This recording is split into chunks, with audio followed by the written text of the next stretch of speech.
omens are great for us. So I look forward to us accomplishing really great things this year.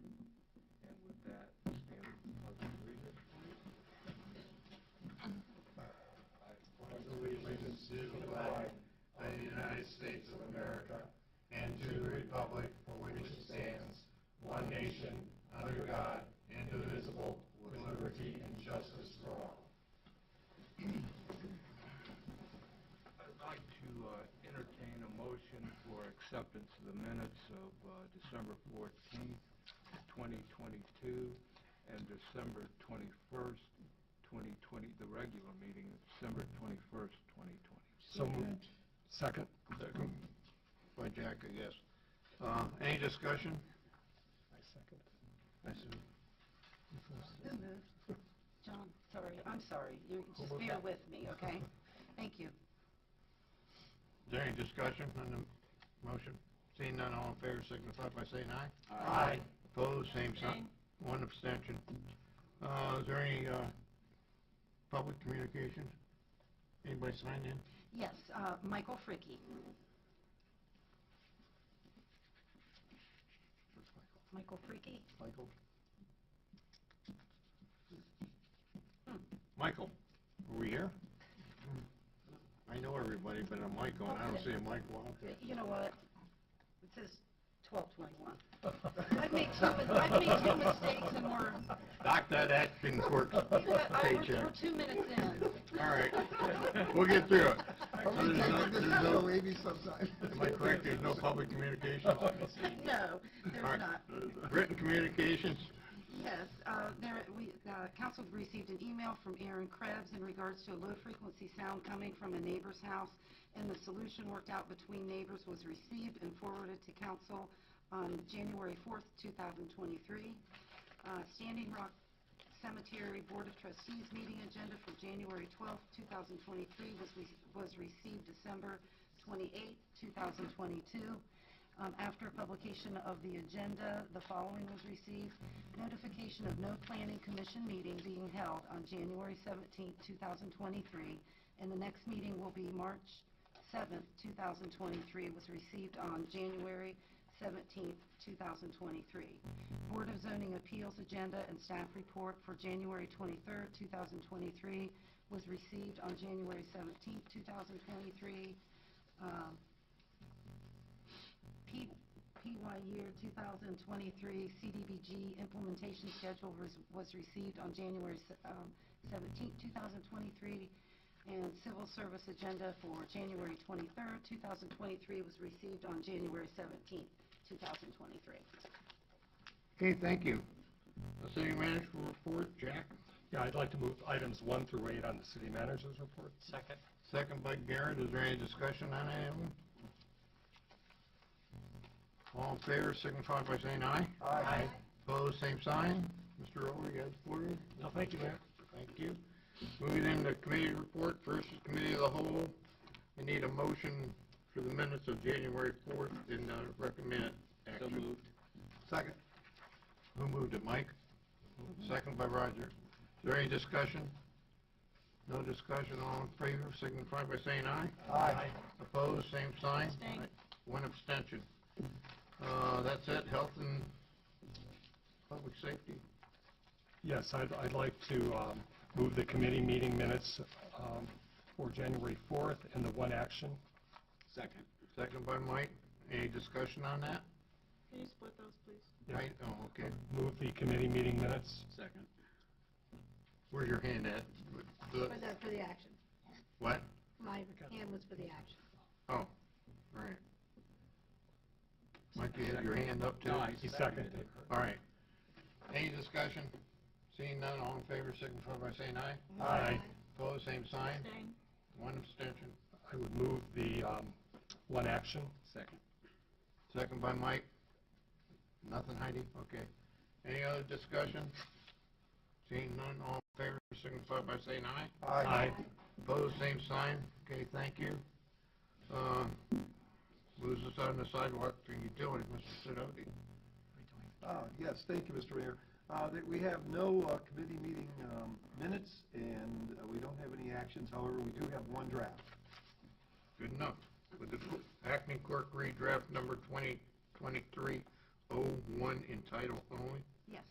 An ordinance authorizing the city of Kent to submit an equipment grant application for $10,000 to the Ohio Environmental Protection Agency and to accept the grant if awarded and execute the subsequent grant agreement with corresponding appropriation of funds for public water system and declaring an emergency. Suspension. Second.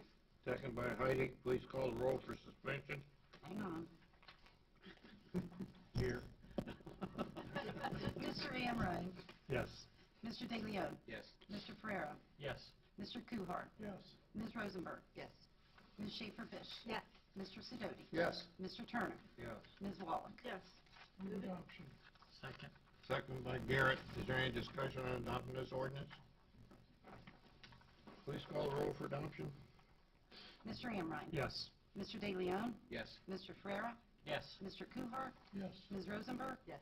Ms. Schaefer-Bish. Yes. Mr. Sidoti. Yes. Mr. Turner. Yes. Ms. Wallach. Yes. Ordinance 2023-001 has passed. Okay, thank you. That's it for Streets and Sidewalks Finance Committee. Mr. DeLeon. I'd like to move the minutes from January 4th, 2023. Second. Any discussion? All in favor signify by saying aye. Aye. Opposed, same sign. Abstain. And one abstention. I'd like to move the action, one action. Second. Second by Gwen. Any discussion on the action? No discussion. All in favor signify by saying aye. Aye. Opposed, same sign. Okay. There's two drafts. Would the clerk please read draft number 2023-002 in title only? Yes. An ordinance authorizing the city manager or his designee to renew the agreement with Quality IP and the City of Kent to help the city's transition to Microsoft Office 365 and waiving competitive bidding and declaring an emergency. Move suspension. Second. Second by Roger. Please call the roll for suspension. Mr. De Leon? Yes. Mr. Ferrera? Yes. Mr. Kuhar? Yes. Ms. Rosenberg? Yes. Ms. Schaefer-Bish? Yes. Mr. Sidoti? Yes. Mr. Turner? Yes. Ms. Wallach? Yes. Move adoption. Mr. Amrine, yes. I'm sorry, that was moved by... That's three. Wait, you didn't ask Jack for his vote. Oh, we don't need it. I'm kidding. Mr. Amrine? All right. I Who made a made motion. Heidi and Roger for... It's gonna be a great year. Is there any discussion on adopting this ordinance? Seeing none, please call the roll for adoption. Mr. De Leon? Yes. Mr. Ferrera? Yes. Mr. Kuhar? Yes. Ms. Rosenberg? Yes. Ms. Schaefer-Bish? Yes. Mr. Sidoti? Yes. Mr. Turner? Yes. Ms. Wallach? Yes. Mr. Amrine? Yes. Ordinance 2023-002 has passed. Okay, thank you. Would the clerk read draft number 2023-003 in title only? Yes. An ordinance authorizing the settlement and release agreement between the City of Kent and Fiorito Construction LLC and declaring an emergency. Move suspension. Second. Second by Mike. Please call the roll on suspension. Yes. Mr. Ferrera? Yes. Mr. Kuhar? Yes. Ms. Rosenberg? Yes. Ms. Schaefer-Bish? Yes. Mr. Sidoti? Yes. Mr. Turner? Yes. Ms. Wallach? Yes. Mr. Amrine? Yes. Mr. De Leon? Yes. Move adoption. Second. Second by Roger. Is there any discussion on adopting this ordinance? Seeing none, please call the roll for adoption. Mr. Ferrera? Yes. Mr. Kuhar? Yes. Ms. Rosenberg? Yes. Ms. Schaefer-Bish? Yes. Mr. Sidoti? Yes. Mr. Turner? Yes. Ms. Wallach? Yes. Mr. Amrine? Yes. Mr. De Leon? Yes. Ordinance 2023-003 has passed. Okay, thank you. That's it for the committee business. Is there any unfinished business? New business, anybody? New year, you got new business? I don't know. Council members' comments, anybody? I can't believe, oh, Mr. Ferrera. Thank you. Thank you. Tonight was a great night for the city of Kent. Signing the final I-beam is a tradition marking the capstone piece of the structure.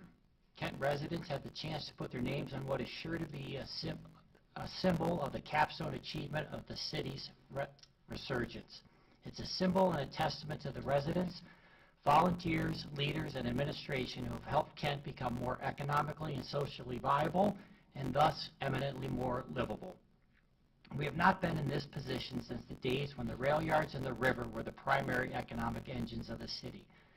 There is a new generation of residents and students that only know Kent as a vibrant, fun community with wonderful parks and natural resources and a thriving downtown with concerts, festivals, and a restaurant and nightlife scene that seemed unimaginable even 20 years ago.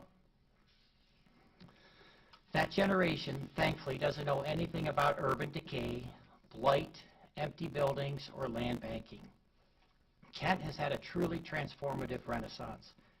After creating a rejuvenated and expanded central business district and a gateway strengthening and solidifying our connection with Kent State, we're taking a moment to pat ourselves as in the citizens of Kent, to pat ourselves on the back by building a city hall that is reflective of a city with a great history and a greater future.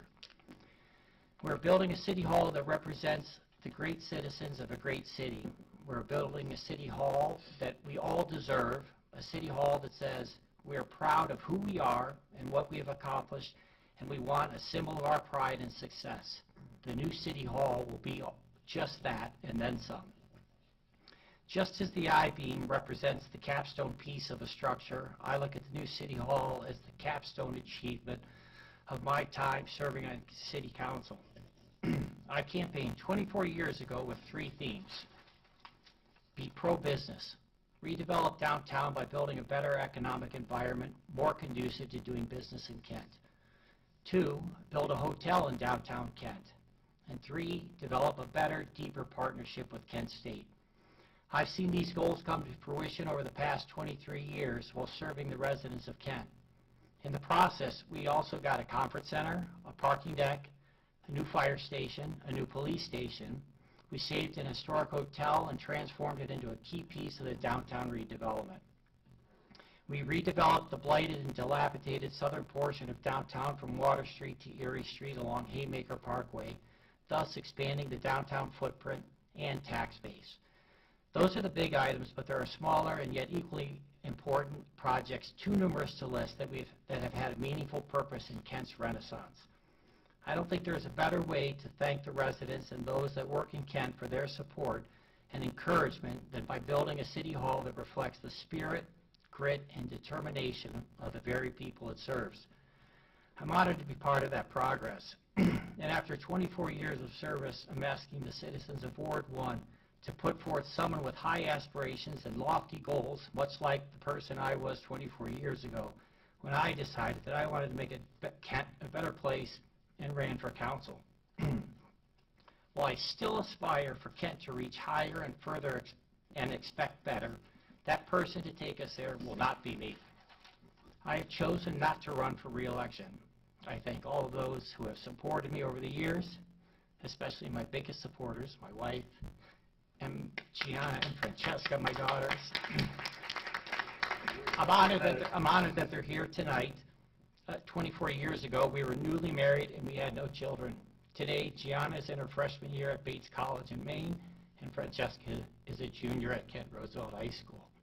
Time sure flies. I can only ask that anyone who thinks they have an inkling to serve their community to please throw your hat in the ring or encourage someone to do so. The city deserves a qualified council member with a vision and desire to serve this great community. The democratic process is the greatest way to see that happens.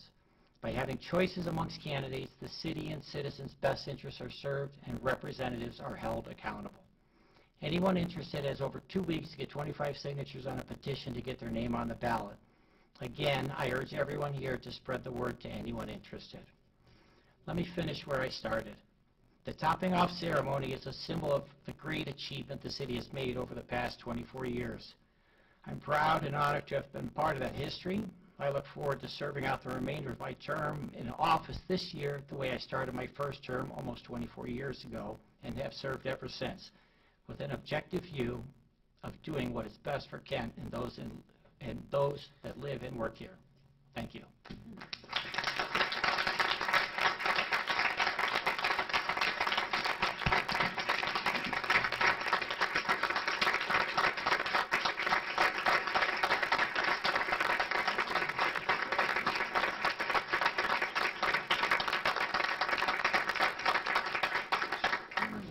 Thank you very much.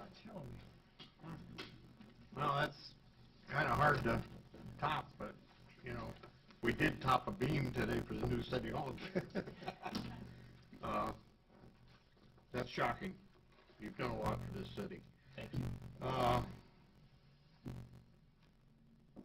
I guess the mayor's report, unless somebody else has something, for the mayor's report. Oh, I'm sorry, okay. First off, I'm stunned. Garrett and I don't always see eye to eye on political issues, but I have never once doubted his commitment to this city and the work that he has put in, which has made this community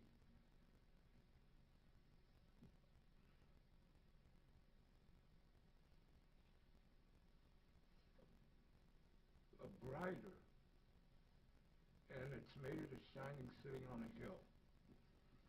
We would not be where we are without a lot of the leadership that he has shown. I'm stunned. I'm heartsick, although we're not in the same political party, or a lot of times we disagree philosophically. You will be truly missed. And it's difficult to have to deal with this tonight because we just didn't see it coming.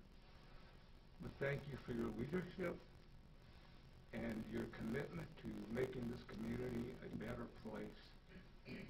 And for that, you will be truly remembered and placed in the hierarchy of leadership that we've had here. Congratulations on what you feel you need to move on to. And my hope is you will stay engaged while you've got the rest of this year, but you will stay engaged and helping direct the city to the place that it's moving, and I believe it's moving in a very positive direction, large measure in part to you. So thank you, Gary. God. All I gotta say is I don't think I could retire because I could never put together as elegant of a speech as Garrett did. Garrett, it'll miss you. Good job.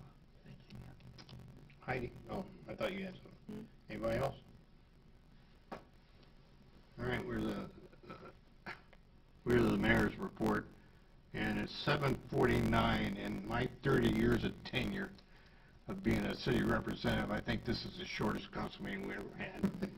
So we're going to adjourn out of the council meeting, but we do have a public information presentation by the fire department, so stick around for that. Chief Myers, it's yours. Come to the podium. Oh, We got a call. I think we had one shorter when Kent State was in the playoffs. Oh, give your name and we'll give you 3 minutes.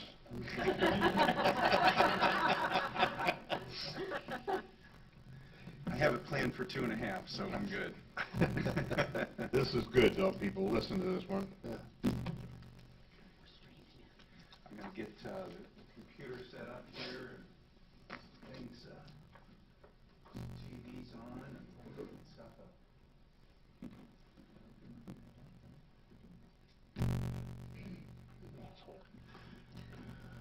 Printer A. Cannot get this working right. Do you have your adapter?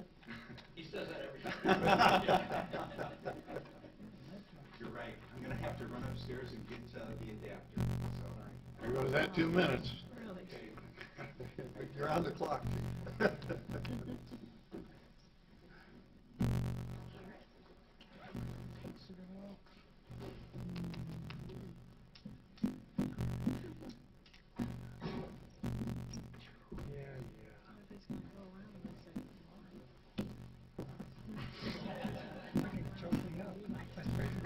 did choke you. I agree with you. No? I wanted my two main persons. Between two. Well, it's probably the third between two roses. Well, 1.5 roses. Were you 12 when you started? Yes. 24? I had hair too. 24 years. It's a long time. It's admirable, really. Which is like 5 makes sense. 30. 16. Like 2 years on. Not by much, yeah, I was gonna say. You both were on a higher base. Yeah. We only do it.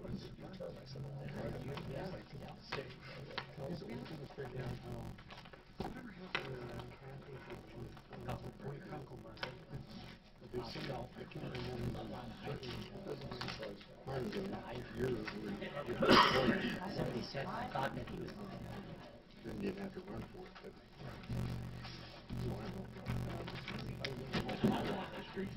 Take my wheelchair, because I was not.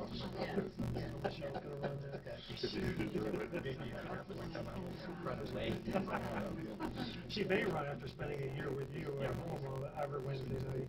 What the hell were you doing?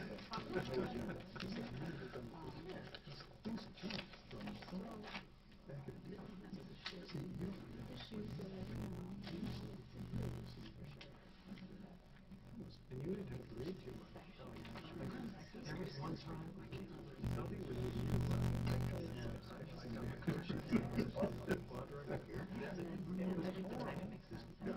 It was a lot to read. I've been trying to read it. She's in integrity and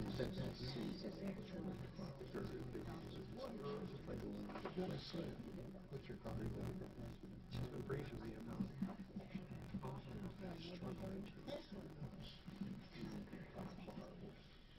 all I can say is one best. It's just Long Street now. There's something that she may even want to begin.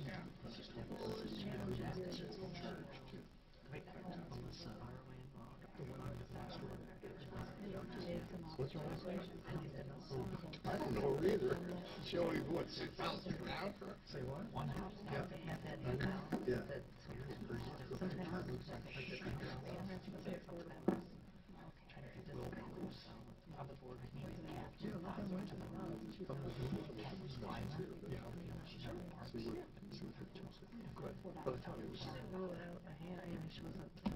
Anything I can do, your neighbor. Incidentally, folks, thank you for filling in, and Amy, you still have your job. In fact, maybe a little increase in wages. I'll see what I can do. 50 to screw up. Oh, yeah, absolutely. Now Amy's going through a little. Chief, it's a good thing you went into fire and not electronics. I'd be starving otherwise. Well, your time's almost up. His job is fast.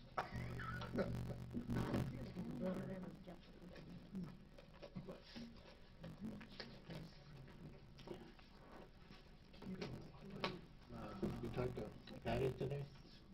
I texted her, and she said she was coming home from rehab. She's slowly getting better, but not as fast as she I was. think you met my grandson. She's okay. They got another food run up there, I guess. 6'5", something. How old is she? Takes after me. Just 55? I would say in there someplace. 70, 50. Huh? No, She fell. she fell and the dog dragged her across the street and broke her hip. Big dog? Two big dogs. Yeah. Two They need- puppies. They need saddles. Yeah. There's nothing worse. On my street. You're up, Bill. All right, thank you very Take much. charge. Okay, yes, sir. All right, well, first may I start off by saying, again, congratulations, Mr. Farrar. I think that you have exemplified a lot of leadership throughout the community and as a council person, and I know that you've helped out the fire department with the house and everything there with training and so forth, so we've been very appreciative over the years for your support, so thank you very much. May I have Captain Lynn come up and join me here? And Captain Lynn was in charge of the fire.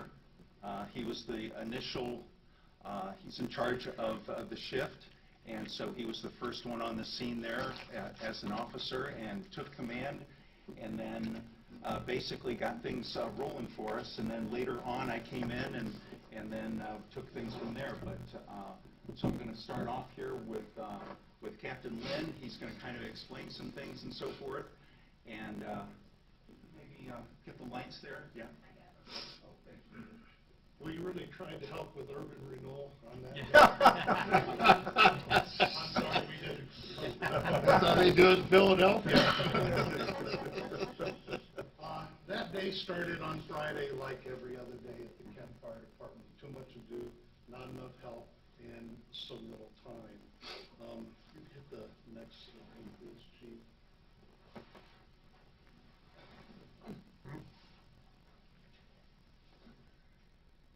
When we started the day, I had a bunch of things that had to take place already, so I was pretty much already been on the air already in Car 1, that is the command vehicle that we use. When the alarms went off, a thick black smoke coming from the mill. Ladder 1, Engine 2, Car 1 was dispatched. I immediately called for a first alarm assignment, which gets us additional equipment rolling right away. As you know, the back doors are glass. You can look right out and see the smoke coming from the mill. So I knew we were already behind the 8 ball. I had 7 firefighters that day, which is pretty normal for us. I had one guy who was hanging around for somebody else. That gave me 8. I had a brand new guy that was finishing his 2-week orientation. He was reporting to my shift Monday the 6th, right? But anyhow, he was on his last day of orientation, so that gave me 9 bodies, 8 brains, okay, because he was so new. But he's a veteran from Newfield. We stole him from those guys. So engine 2, when they went en route from the west side, they opened the door. Lieutenant Peeps is my lieutenant. He works for me. And he said when they went to go en route, it was like a dense fog as soon as they opened the door. There was that much smoke already pushing across the river. As I looked out, like I said, I called for the first alarm. They got across the Fairchild Bridge and called working fire. At the same time, I hit Water Street at Day, made the right turn, and I requested the second alarm, high hazard. That gave me, on the first alarm, I got ladder 1, engine 2, a general alarm with a working structure notation. That kind of gets everyone's ears perked up if they're going to come in. Streetsboro, Ravenna City, Stowe, Brentfield, and we notify the water plant because it's a 10-inch water main on Water Street. I need more water. That's not enough water. Okay. Brentfield had already been on the air for another fire alarm in their district, and they cleared it. They heard our radio traffic, and they were immediately en route. I bought a favor. Okay, we bought one. All right, go ahead.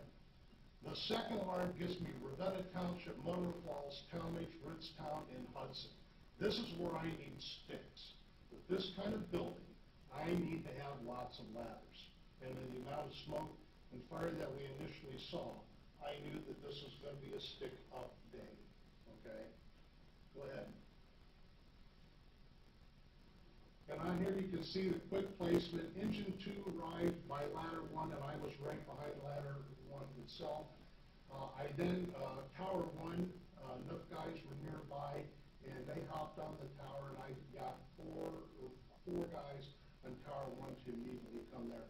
I assigned them to the rear of the structure because I knew that was going to give them the best vantage point to use that truck.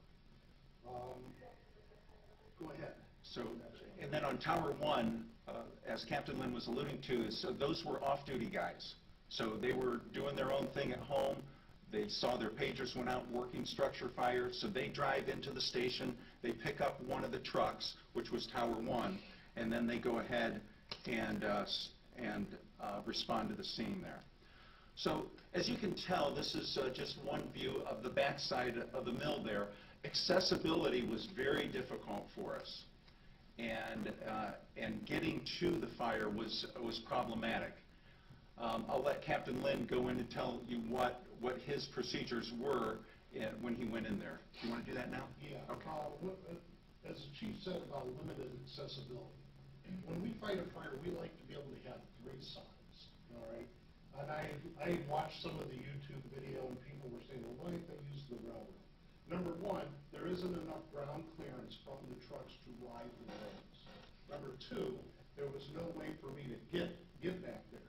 There is a small ramp that the semi-trucks used to come behind by right heating and cooling, but the grade's so steep, the ladder trucks won't make that. And if I did put engine back there, engine 2, I could only use the deck gun. That would have been problematic later in the day when the winds began to blow at 30, 40 miles an hour with gusts up to 60. That would have made that deck stream unusable. Would have been blowing up North Water Street, and Copy Print would have got a nice bath. So They did. they did anyhow. Yeah, we flooded them out of the So keep going with that. Okay. So when we first arrived, and you can see by the front of the building in the picture on the left, we walked up, the front doors were locked. Lieutenant Peaks, being, if you know him, he's a very tall fellow, helps me out a lot. He's got height, I got good looks and money, so you know. So he walked up by the window and looked in, and he could see all the way to the back of the first floor. Well, knowing what I know about the mill, and this isn't being arrogant, I worked for Tree City Electric for 20 years before they went out of business. Glenn Kruger and I, rest in peace, spent a lot of time in that mill. I've been in all of the basements, from here to there, from the top of the silos and down. I knew what that building looked like when it was working as a mill.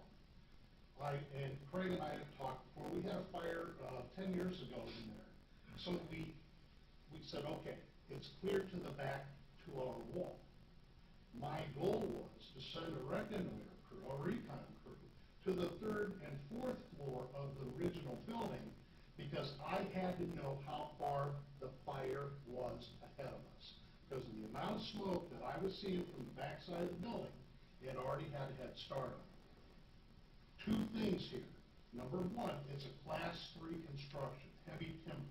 That means that the vertical columns are 12 by 12 wood, post and beam, mortise and tenon, and it's old growth tree. Buys me time. It's hard to get going on fire. But once it does, look out. Lots of water. So I needed to know how far it was. I suspected, given the amount of smoke that you can see in the right picture, before the flames erupted, that I knew the fire was about where the grain bins were. Okay? So I needed to know how far it was. My goal was to send a large caliber stream off the engine 2, and I could get 325 gallons per minute of water on a 2.5-inch large caliber hose stream. If I can put that in the belly of the beast, that buys me more time. That gets the rest of the cavalry to come, set up, and get us where we need to be. We force the door, 2 guys go in. In the meantime, Brimfield pulls up. You can't see them. They're behind the ladder on the left, and I tell them to pull the 2.5. So they're getting ready, they're getting off the truck. In the meantime, ladder 1 is set up and ready to go. Now, my engineer for ladder 1 is Gary Lane. Now, if you don't know this guy is a fire god. He loves the fire service. He's one of our mentors on my ship that takes our new guys around, and they drive the truck, because you have to know how to drive. Because some of these guys can't drive with curves. They come from the country. Well, Gary teaches them everything they need to know about fire tech, equipment use, and so on. And they go around and find very hard places, what we call ladder picks. And he'll show them tricks of the trade that he's learned on how to set up the ladder in very small type spaces. And he had this ladder up and ready to rock and roll in 2.5 minutes. That's unheard of. In fact, one of the blogs that we all listen to, what is called Close Call or something, a battalion chief, I can't remember where he was, Baltimore or Boston, one of them places out east that don't matter. It's called BS on us. So we sent the video to them and said, okay, in your face, okay? So here we go. They're in the door. Craig makes it to the 3rd floor, and he split the crew. I got 2 veterans on the 4th floor. He gets to the back of the building, opens that 2-hour fire-rated space, makes the right turn to go to where the bins are, and play that video. Okay. It's going to be the one on the right On the right. first. Yes. Okay. The one here on the right, at the very top, Brad McDougal's already up top. He's another 30-year veteran. He was hanging over. Had been up the ladder, stretched 2.5-inch line, because he was going up the structure where the stairs are to hit the penthouse for the grain elevator over the old building. So watch this. It backdrafts on us. As soon as Craig opened that other door, it backdrafted on us. Now, in grain mill fires, the thing that bothers us is that you have to worry about not the first explosion, it's the second one. When the mill was operational, every floor was covered in flour. Grain dust was everywhere. When we breached the double doors on the first floor, the middle floor, there was flour still on the floor. Now, it hadn't been in operation in 7 years. But as soon as it did, I had that pit in my stomach. My spidey sense started tingling and said, okay, be on your guard. So I told Craig, flour. And he looked and he says, you're right. At that time, I looked up and there's still mounds in the crotch of the beams. So I'm thinking, okay, now I have a dust explosion. Keep going. Go ahead. Okay. This is from the Hometown Bank across the street, this video here. Okay, we're going to play this one a couple of times for you. You saw how the smoke sucked in on the 3rd floor. Watch the window. Here it comes pushing out.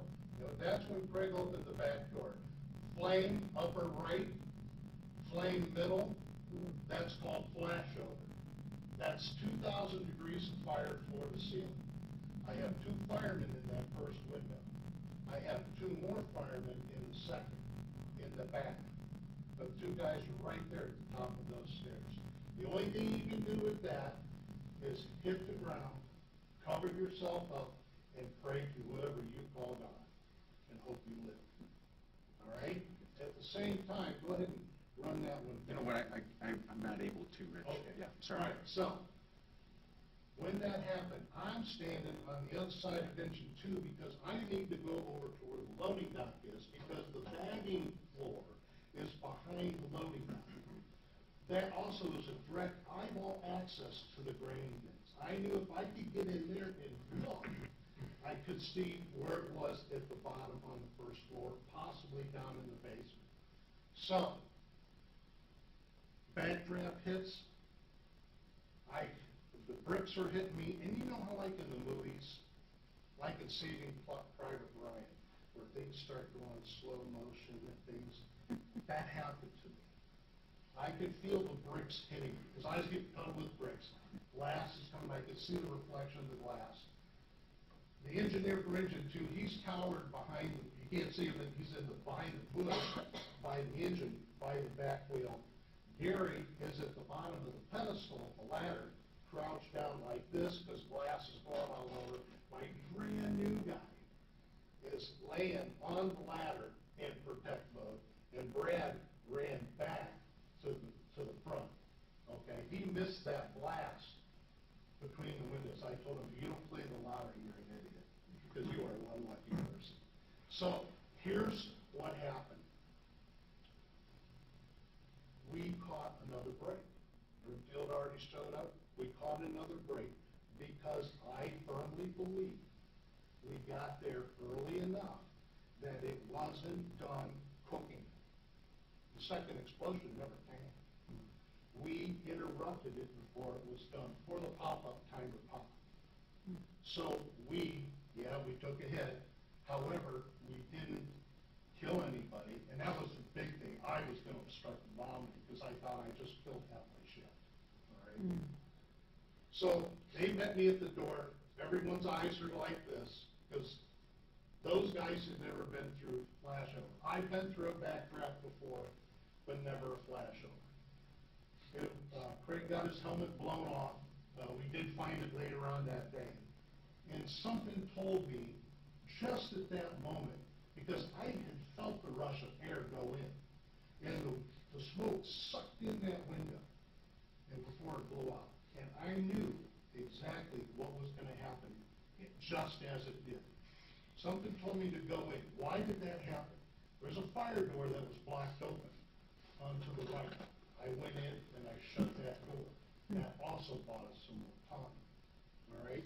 So, on this one here, you had 4 firefighters in the building, 2 pump operators. I was in charge. I had 1 guy on the roof and the guy hanging on the ladder for his dear life. This poor guy, that guy bought 3 working fires in his first 2 24-hour shifts in his last orientation. He's all about it now. It truly was by the grace of God that nobody was seriously injured. We had 2 minor injuries that resulted from that, and so we're certainly very fortunate in all of that. And as we're fighting this fire, obviously the calls are still, 911 calls are still coming in. And so we have Suffield running 3 of our medical emergencies during that time.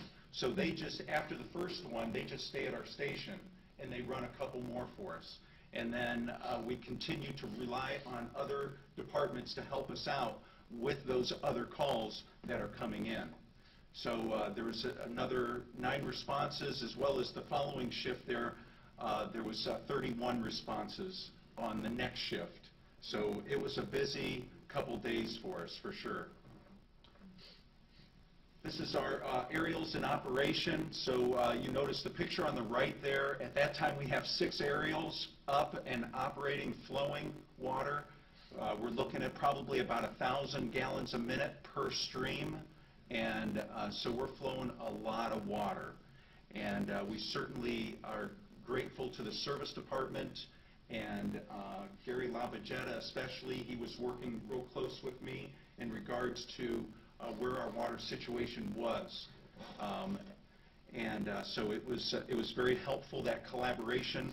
Along with all of this too, I wanted to say that Chief Scheer and the police department were instrumental in clearing buildings and making sure the public was a safe distance away. So it was truly a team effort, and it wasn't like you had to sit there and explain everything. Everybody knew what needed to be done, and we were just in automatic mode. And another break I caught was Ed Wheeler was working, and Ed's been here almost as long as I have. And it was we just started, hey, I'm going to do this and do that, and I just looked at Ed, do you do you, I'll take care of this. And I didn't hear from him till later on. And he was just wound him up like the Energizer Bunny, and off he went. When we were flowing that many, I had 6 elevated master streams. That is a personal best for me.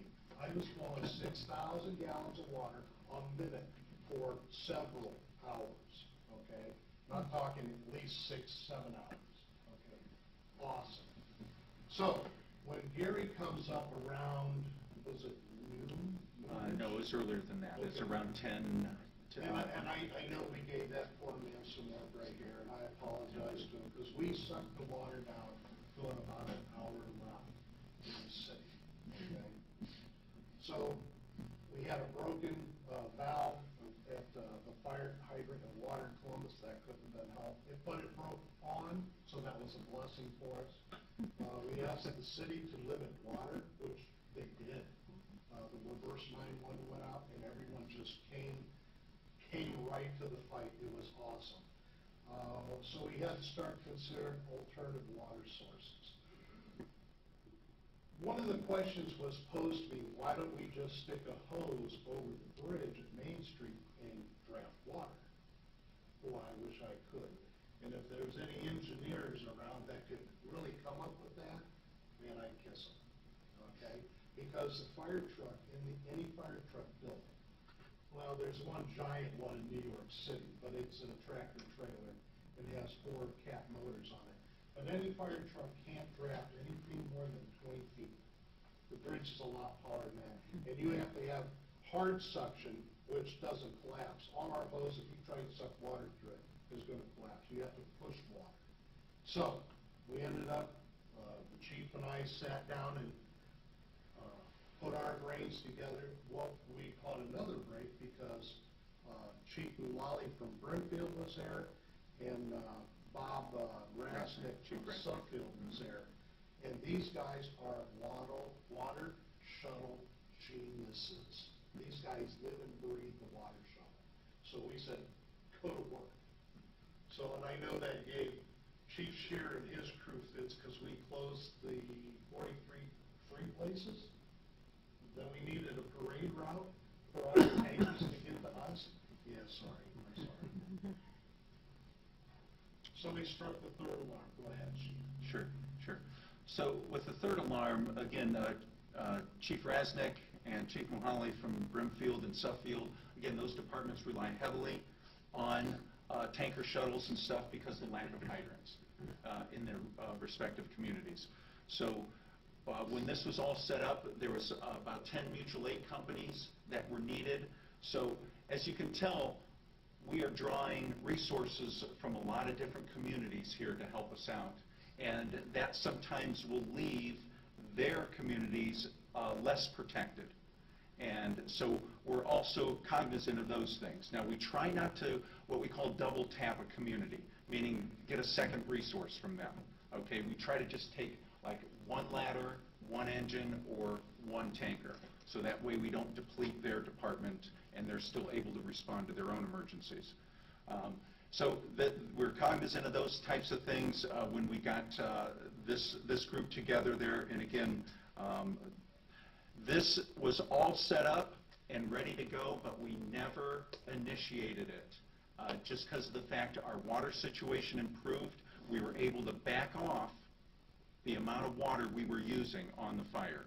So therefore, our water situation improved. There was a valve between Ravenna and the city of Kent, and that was opened, and therefore we were able to get water from the city of Ravenna, which helped immensely. And so all those things just kind of contributed to a successful eventual outcome then. So as you can see in these pictures here, this is what was actually set up there. If you look at the middle picture, it shows those hard suction hoses in the river there, okay?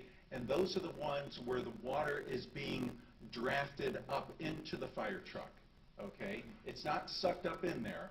There's, it's a matter of physics in the way that it gets up into the fire truck, and then those hoses that are, you see in the left picture there that are yellow that run towards the front of the screen, those go out to another fire engine that is like the nurse engine, and then the tankers are supplied from there. And then each of those tankers carry anywhere from about 2,000 gallons to maybe 3,500 gallons of water. And then that is put in those trucks. Then that truck responds to the scene where pools essentially are set up. And then that water is then again drafted out of those pools and into the trucks that are fighting the fire. And that's how the water is supplied then. So as you can tell, it's a very complicated and laborious type of operation. So here's some other resources that we were in contact with. ATF, actually, they were with the State Fire Marshal when we called. And so the State Fire Marshal, we called them, and personnel from the ATF was there, and they just both came, which has been very helpful with the investigation process. Dominion, First Energy, the Ohio EPA, and OSHA was out there. We had IMAT team, which is Portage County. It's a group of firefighters who get together and help with the management of a large-scale incident. That's your think tank, your brain trust. If you need something, you talk to IMAT and they go get it. They got us lighting and so on. It was an immense resource. Yeah, and along with EMA as well. So Portage County EMA was out there, very helpful. We had the Sheriff's Department, Metro SWAT, and the Stowe Fire Department all had drones that they were able to take out there, and that was a huge help for us. And we were able to get that aerial view that the aerial ladders could not get, just because it just wasn't high enough. And therefore they could, with the infrared as well as the thermal imaging on these drones, they were able to tell the temperatures in the certain areas. And that's when we became more surgical in the sense of our water application, and we were able to save water as well, because we were putting it where the fire was burning, and therefore we were able to have better results. I could actually talk to the guys in the basket from the command post, and I'd say, okay, Stowe, bring your to the right 50 feet. And with thermal imaging from the drone, we were actually hitting that spot where we needed to put it. So that helped us. So you can see now it's transitioned to nighttime. This is where Mother Nature wasn't so calm. It started to get cold, the winds picked up. As I said, it was 30 miles an hour. That was the other thing that FEMA and IMAT was able to get us, was a constant feed from NOAA as the weather changed. Once, and this is really the bad thing, once the wind gets above 20 miles an hour, we can't have the ladders up anymore. You have to reduce your height 20%. Once it gets above 30 miles an hour, you can't have it any more than that height. You can't reach the fire. So at one point in time, we had to cease operations. But that gave us time to build the water back up. That's when we went into, it was time to do demolition to get to the scene of the fire and put this thing to rest. So that's, Chief can go over. That'll be our next one. If you notice the picture on your left there, that just shows the water streams, how ineffective they became with the higher winds. And so, you know, again, it was a constant battle throughout the whole day. It wasn't just like, oh, you know, good, we got this now. You know, there was always that looming fact of, you know, is the fire spreading, and where are we going to be able to cut this off at? So, with the demolition crew, this crew was able to come out. I'll have to say that it was a little frustrating at first, just because of the fact we made contact with them around noon, and they said they would be out in a couple hours. Well, there was some issues with them transporting their equipment and so forth, and they didn't make it out there till later, and it wasn't until almost 12 hours later that they were able to start tearing the building down. So it was a little frustrating. I thought things were going to move a lot faster, and we could have made a lot more headway in a quicker fashion. But it just didn't work that way. Once they got on scene there, once they were able to get their equipment operating, things went very smooth. They did a great job with their equipment. Again, this is specialized equipment. This is specialized operators. They have to have permits to be on the train tracks. They also have to have the ability to reach 110 feet up in the air. So we were very fortunate to get them there in that period of time. But again, I was hoping a little bit more sooner than what transpired. Part of it was that we did have to get permission from the railroad, and that takes time. Yeah. So the video I'm about to play for you is probably about 12:30 at night, and it's going to show you where those grain those grain bins that are stacked 2x6s on top of each other, and they go up 100 and some feet. Okay. Now the grain bins themselves were about 60 feet. However, the structure that's supporting around it on the exterior, it goes up 120 feet or so. And again, the construction back then was that these 2x6s and 2x8s, there's varying sizes that were stacked on top of each other. Were very well made, very well made. So this video is going to show you the amount of fire that we still had at that time, even with operating with all the water that we had put on the fire, and that there was still a lot of fire there. When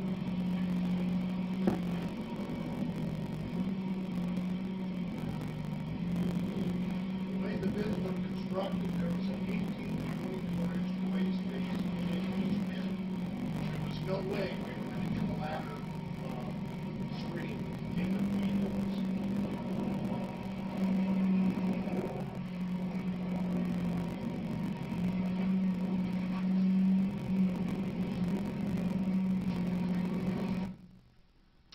So again, in order to do this demolition, I had to work with Bridget and Mr. Roller, and I think that was around 5 o'clock. We got an emergency order in place in order to do this work. So again, as you can tell, you know, the service department, the police department, Mr. Roller, and community development, we were all working together to make this all happen and to do the right things here and get this to a successful conclusion. So the day after, you can see that we did have some hot spots or some debris that was down low there that caught back on fire. We knew that was going to happen. We left the hoses in place. The trucks returned to the station. Once it started flaring up, we kept a firefighter who would stay there, watch it. They were on fire watch, and then when it did get to a point to where we needed to intervene, he called us. The truck came down. All our hoses were in place. We extinguished it, and then I believe on the third there that happened twice. So those are all things that needed done. The reason why we left a lot of our hoses and equipment down there, not the trucks, and we left on fire watch is because it now became a wind-driven fire. And it had enough velocity between all the buildings down there that it would swirl and kick it up, and you would start getting the fire levels and flare-ups every so often. The big thing for me as the incident commander of this is that you can see the grain waste from the concrete silos going down to the mill proper. That was huge for me to keep the fire sparks and the heat out of there going up into the silos. That would have been very, very bad for us. Okay, and then some overview here. We had over 20 fire departments assisted us. There was 9 other agencies that contributed. We talked a little bit about them. More than 100 people on the in service to their helping out with the whole situation. There's 3 drone units. We operated for about 20 hours out there. There was over 3 million gallons of water that was used, approximately 2 from Kent, 1 from 1.5 from Ravenna, and then there was a valve that we could have tapped into Akron, but it just there was an issue with it, and it just didn't function as anticipated. So with all of this, I think it's really important for us to reflect on probably July or probably September. We had a ladder class where we brought in an instructor from, he's well known throughout the country. He was from the Boston, Massachusetts area. We brought him into our department, and that's what we did for 2 days, was set up our aerial ladders and stuff like that. So again, that is so important we do things like that. There's pictures up here of Franklin Elementary School that we had the opportunity to train with, not just our guys, but with our other departments. And again, that all proved to be beneficial to everyone in the end there. Because again, we developed those relationships, we worked together, and we were able to make good things happen. So also on South Lincoln Street, you'll see some of the fire training that we had there, and just all the other training that we do throughout the year. So our training really played a big part in this. I think the other factor was building construction that played a big factor in this, and it was obviously our firefighters, our Kent firefighters, shall I say, our brave and courageous firefighters. They really did a great job that day. Everybody Nobody wanted to leave the scene. Everybody wanted to stay there. Everybody wanted to, in fact, these guys who got injured, I didn't even know they got injured till the next day because they didn't want to say anything to me because they knew I would probably have them pull them out, make sure they get medically checked and so on and so forth. So, We didn't fill out every but again, it's certainly a tribute to them and their dedication to the city there. And as I say, dedication to the city, I wanted to say that Captain Lynn will be retiring in November, so I do want to make mention of that. He did a great job at this fire here. He did a super job in making sure everything was set up and did a great job, and so I certainly commend him on his efforts there. And again, it's that working together, and again, we had a successful outcome, and we're very grateful for everything. So. Is there anything else, Kath, that you wanted to? No questions. Okay. Any questions, thoughts, ideas? Wow. Yes. I think you forgot something in what mattered, and that is experience.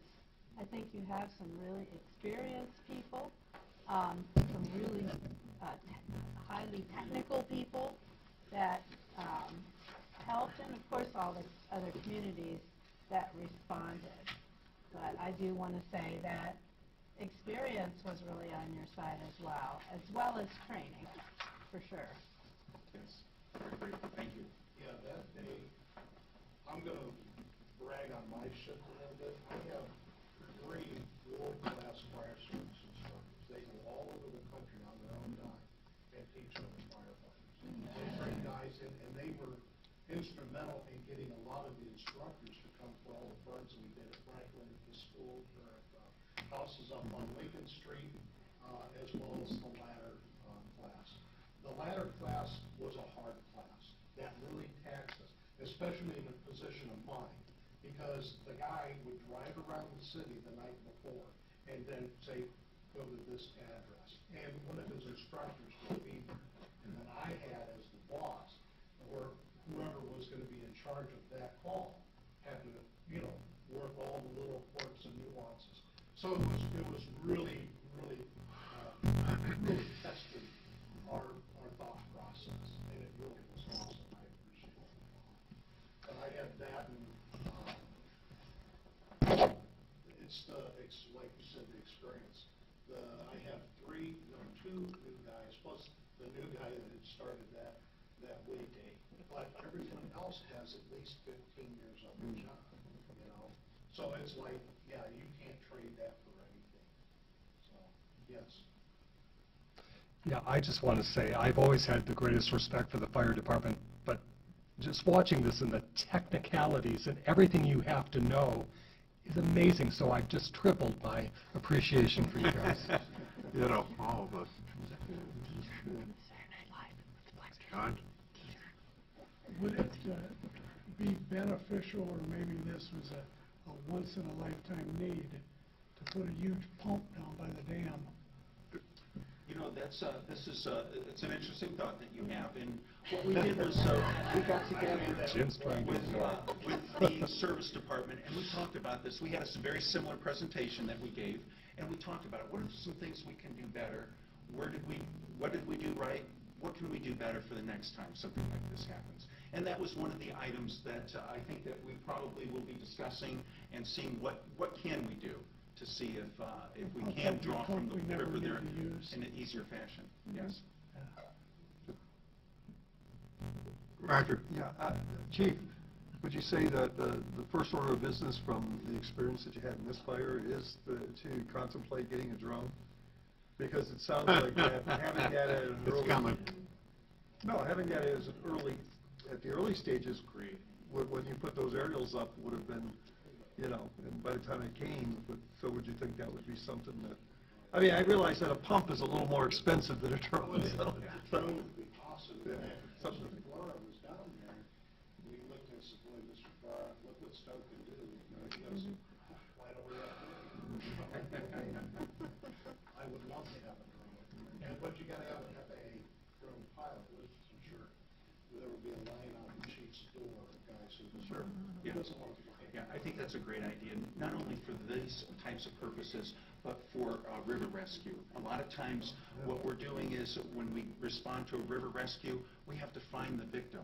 And again, the only way to do that right now is to either put a boat in the water and go up and down, or to get people running the shoreline. So, so having a drone, being able to deploy quickly, and then having that advantage is certainly worthy. Yes. Good. Yes. You are gonna get that water line in Akron fixed, correct? How big is that? Do you know how big is that line?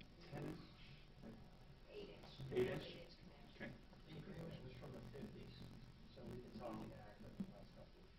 Time to upgrade.